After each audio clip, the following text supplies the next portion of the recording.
Hello నమస్తే. ఈ electronic machines మీద ఎలక్షన్స్లో వాడేటువంటి ఎలక్ట్రానిక్స్ ఓటింగ్ మెషిన్స్ మీద మళ్ళీ ఇంకొకసారి చర్చ ప్రారంభమైంది.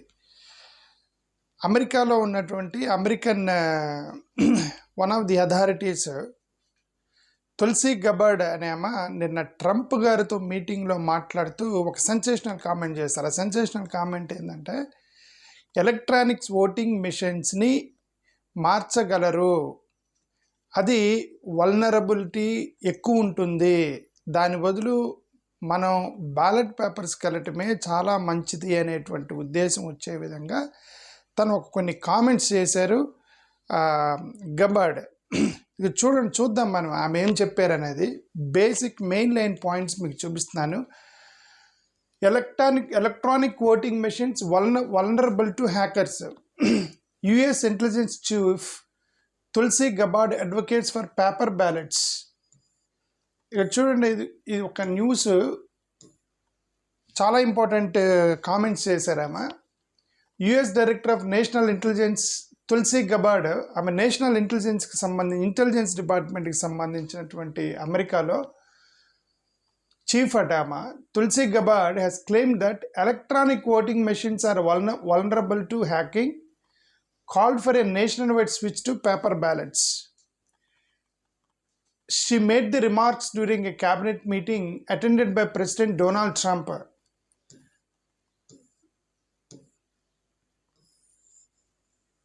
ఇదిగో చూడండి, ఇది ఇక్కడ వినండి మేము మాట్లాడారు ఇక్కడ. I've got a long list of things that we're investigating. We have the best of the best going after this. Election integrity being one of them. We have evidence of how these electronic voting systems have been vulnerable to hackers for a very long time and vulnerable to exploitation to manipulate the results of the votes being cast, which further drives forward your mandate to bring about paper ballots across the country so that voters can have faith in the integrity of our elections. ఏమేమన్నారంటే, అమెరికాలో చాలా రోజుల నుంచి ఈ electronic voting మిషన్స్ని వాళ్ళు మారుస్తున్నారు, hackers మారుస్తూ ఉన్నారు, కాబట్టి మనం పేపర్ బ్యాలెట్కి వెళ్ళాల్సిందే అని చెప్పేసి ఒక యుఎస్కి సంబంధించినటువంటి నేషనల్ ఇంటెలిజెన్స్ ఏజెన్సీ చెప్పారు. సరే, అక్కడ అమెరికాలో మరి వాళ్ళు చెప్తే, మరి ఇక్కడ భారతదేశంలో ఏంటంటే, మన భారతదేశంలో ఆ వీడియోని బాగా తిప్పుతున్నారు. ఇక్కడ మళ్ళీ మొదలైంది చర్చ, మొదలైంది ఎలక్ట్రానిక్ ఓటింగ్ మెషిన్స్కి సంబంధించి మళ్ళీ చర్చ మొదలైంది. ఇప్పుడు వీళ్ళు ఏమంటారంటే, మన గతంలో కూడా దీన్ని చర్చ మొదలెట్టాడు. గతంలో ఇతను ఎవరు, ఎలాన్ మస్క్ కూడా గతంలో ఇద్దరు ట్వీట్ చేశారు దాని గురించి, అమెరికాకి సంబంధించి. ఒకటిది Robert F Kennedy junior, Kennedy ఎవరైతే ఉన్నారో కెనడీ జూనియర్ కూడా ఒక పోస్ట్ చేశాడు. ఇదేంది, Puerto Rico's primary election just experience hundreds of voting irregularities related to electronic voting machines. దీన్ని ట్రాక్ చేస్తూ ఎలాన్ మస్క్ అప్పుడు ఒక ట్వీట్ చేశాడు. అదేంది, ఎలక్ట్రానిక్ ఓటింగ్ మెషిన్స్ ఎలిమినేట్ చేయాలి, ఇది ఎక్కువగా ఏఐ ద్వారా కానీ హ్యూమన్ ఇంటర్వెన్షన్ ద్వారా కానీ దాన్ని యాక్ట్ చేసేటువంటి అవకాశం ఉంది, కాబట్టి మనం పేపర్ బ్యాలెట్స్కే వెళ్ళాలి అనేటువంటి ఒక ఉద్దేశంతో ఎలాన్ మస్క్ ఆ రోజు ట్వీట్ చేశాడు గతంలో.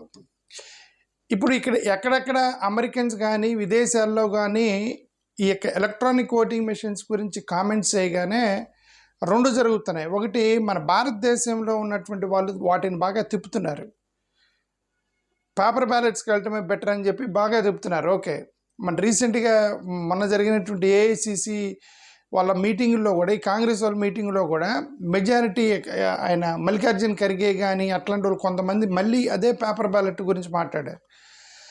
అంటే దాని ప్రతిపక్షంలో ఉన్నటువంటి వాళ్ళు ఏంటంటే ప్రతిసారి అది మాట్లాడుతున్నారు, పేపర్ బ్యాలెట్స్కి వెళ్ళాల్సిందే, ఈ ఈవీఎంస్ వద్దని అనే ఉద్దేశం వచ్చేదని మాట్లాడుతున్నారు. ఆబ్వియస్లీ ఏం చేసేది, అది బాగా ట్రిగ్గర్ అవుతున్నప్పుడు అధికారంలో ఉన్నటువంటి ప్రభుత్వం రెస్పాండ్ అయ్యింది. ఇప్పుడు గవర్నమెంట్ రెస్పాండ్ అయింది దాని మీద. గవర్నమెంట్ కాదు, ఏమంటారు, ఎలక్షన్ కమిషన్ రెస్పాండ్ అయింది.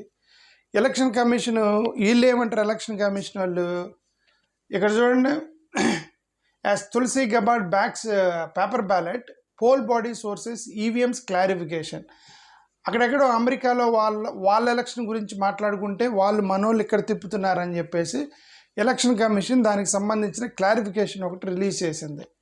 వాళ్ళు ఏమంటారు, they underline that India uses electronic voting machines that work like simple, correct and accurate calculations cannot be connected to either the internet, WiFi or infrared. వీళ్ళు ఏమంటారంటే, ఎలక్షన్ కమిషన్ ఏమంటుందంటే, ప్రతిసారి చెప్పేది మళ్ళీ చెప్తున్నారు ఇక్కడ, మనం వాడేటువంటి ఎలక్ట్రానిక్ మెషిన్స్కి వైఫై ఉండదు, ఇంటర్నెట్ ఉండదు, చాలా ట్రాన్స్పరెంట్గా ఉంటాయి ఎలక్ట్రానిక్ ఓటింగ్ మెషిన్స్ అని చెప్పేసి మన ఎలక్షన్ కమిషన్ చెప్తుంది. ఓకే, సరే, ఏదేమైనా వీళ్ళు ప్రతిసారి మనం అడిగిన ప్రతిసారి వీళ్ళు చెప్పేది ఏంటంటే, ఎలక్ట్రానిక్ ఓటింగ్ మెషిన్స్ స్టాండ్ ఎలోన్గా ఉంటాయి, బ్యాటరీ మీద రన్ అవుతాయి, ఇంటర్నెట్ ఉండదు, వైఫై కనెక్షన్ ఉండదు, హ్యాక్ చేయటం కష్టము అని చెప్తారు వీళ్ళు. ఇది గతం నుంచి చెప్తున్నారు. ఇప్పుడు వచ్చిన ఎలిగేషన్ ఏంది, అమెరికాలో ఎలక్ట్రానిక్ ఓటింగ్ మిషన్స్ చాలా రోజుల నుంచి హ్యాక్ చేస్తున్నారని ఇంటెలిజెన్స్ చీఫ్ చెప్పింది. ఇప్పుడు ఇక్కడ క్వశ్చన్ మార్క్ ఏమొచ్చింది అంటే, అమెరికాలో వాడేటువంటి ఈవీఎంస్కి ఇంటర్నెట్ కనెక్షన్ ఉండిద్దా? సరే, ఇండియా వాళ్ళు ఏమన్నారు, ఇదిగంటే మా ఎలక్ట్రానిక్ మా ఎలక్ట్రానిక్ మెషిన్స్కి ఇంటర్నెట్ కనెక్షన్ ఉండదు, మేము చాలా ట్రాన్స్పరెంట్గా రన్ చేస్తామని మన వాళ్ళు అంటున్నారు. అది కరెక్టే, మన ఈవీఎంలకి ఇంటర్నెట్ కనెక్షన్ ఉండదు. అమెరికా వాళ్ళు ఏమంటారు, చాలా రోజుల నుంచి హ్యాక్ జరుగుతుంది అంటారు. అంటే అర్థం అమెరికా వాడికి ఇంటర్నెట్ కనెక్షన్ ఉందనే కదా. నాకు డౌట్ వచ్చి నేను గ్రోక్లోకి వెళ్ళి దాన్ని క్వశ్చన్ వేసాను. గ్రోక్లో చూడండి, గ్రోక్ ఏం చెప్తుంది చూడండి. నేను అడిగిన ప్రశ్న ఏంది, నేనే టైప్ చేసేది గ్రోక్లో, are EVMs used in US elections connected with internet or stand alone అని ప్రశ్నిస్తే ఇది గ్రోక్లో వచ్చిన ఆన్సర్. ఇది ఏంటి, electronic voting machines used in US elections are generally design to be stand alone systems not connected to the internet during voting to ensure security and prevent tampering. అంటే అర్థం ఏంటి, అమెరికాలో ఈవీఎంలు కూడా స్టాండ్ అలోన్ మెషిన్సే, internet connection లేకుండా ట్యాంపరింగ్కి, హ్యాకింగ్కి, వాటికి అవకాశం లేకుండా ఈవీఎం మెషిన్స్ని కూడా సెక్యూర్డ్గా ఉంచడానికి వాళ్ళు కూడా ఇంటర్నెట్ కనెక్షన్ ఇవ్వరు. మన భారతదేశం ఎలాగో stand alone machines internet connection లేకుండా ఉంటాయో, వాళ్ళవి కూడా అంతే. గ్రోక్ ప్రకారం వాళ్ళవి కూడా అయినప్పుడు, బట్ ఆమె ఇంటెలిజెన్స్ చీఫ్ చాలా రోజుల నుంచి హ్యాకింగ్ జరుగుతుందని ఎందుకు చెప్తుంది అంటే, ఏదో ఆమె ఏం చెప్పింది, ఐ హ్యావ్ సఫిషియంట్ ఎవిడెన్సెస్ అని పదం వాడింది. ఐ హ్యావ్ సఫిషియంట్ ఎవిడెన్సెస్ చాలా రోజుల నుంచి జరుగుతుందని, ఇర్రెగ్యులారిటీస్ జరుగుతున్న ఎలక్షన్స్లో, ఈ అమెరికన్ ఎలక్షన్స్లో అని చెప్పాను అన్న పదం వాడిందాం. ఓకే, అంటే ఇప్పుడు there is a possibility, we're only talking about there is a possibility of irregularities in elections. అది ఇప్పుడు ఇది ఏ యాంగిల్లో అయినా సరే, ఆ అనుమానం అనేది వచ్చినప్పుడు, ప్రజల్లో నుంచి ఈ స్పందన వస్తున్నప్పుడు, ప్రజల్లో నుంచి డిమాండ్ వస్తున్నప్పుడు, ఇంకా ఎలక్షన్ కమిషన్ అనేది మేము మళ్ళీ ఈవీఎం ద్వారానే ఎన్నికలు పెడతాము అని చెప్పడం, ఒకసారి రీథింక్ చేయాలి ఎలక్షన్ కమిషను. ప్రజల యొక్క డిమాండ్, ప్రజల యొక్క అనుమానాన్ని రేకెత్తించడం అనేది డెమోక్రసీకి మంచిది కాదు. డెమోక్రసీ అంటే ప్రజాస్వామ్యం అండి, ప్రజలు కోరుకునేది చేయటమే కదా డెమోక్రసీ. ప్రజాస్వామ్యంలో ప్రజల నుంచి డిమాండ్ వస్తుంది, బ్యాలెట్ పేపర్లు పెట్టండి అని, దాన్ని పెట్టాలి కదా. అది వదిలేసి మళ్ళీ ఈవీఎంస్ ఇంటర్నెట్ లేదు, వైఫై లేదు, మేము నిర్ణయం తీసుకున్నాము, ఎలక్షన్ కమిషన్ నిర్ణయం తీసుకున్నది కరెక్ట్ కాదు కదా. ప్రజల యొక్క ఇది డెమోక్రసీ కదా, ప్రజల నుంచి డిమాండ్ వస్తుంది కదా, డిమాండ్ వస్తున్నప్పుడు మార్చాలి కదా, బ్యాలెట్ పేపర్లకు వెళ్ళాలి కదా అనేది నా ఉద్దేశం. Okay, thank you.